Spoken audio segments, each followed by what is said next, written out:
Hi guys, welcome back to our channel. Today is Sunday. I'm back again with a weekly PNL report in which I'll tell you how our performance has been over the week.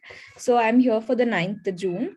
And if we see 9th June, we were down around 2.7%, while Nifty was down around 0.9%. And if we consider the financial year, so we're down by 11%, whereas Nifty is down by 5.6%. So last week our damage was around 3,900, which is close to 4,000 rupees. Overall, we're down around 16,000 rupees, but no worries. We have certain good positions coming up in the week. So I think we're cool with that. And yeah, in the weekly cash market, we were down around 1,000 rupees. Yeah, let me show you our cash market report directly in the SAS back office.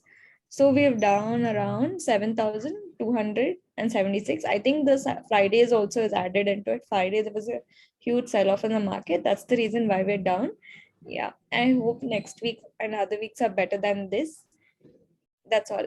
Meet again for another weekly in next week. Have a nice day, guys. Bye.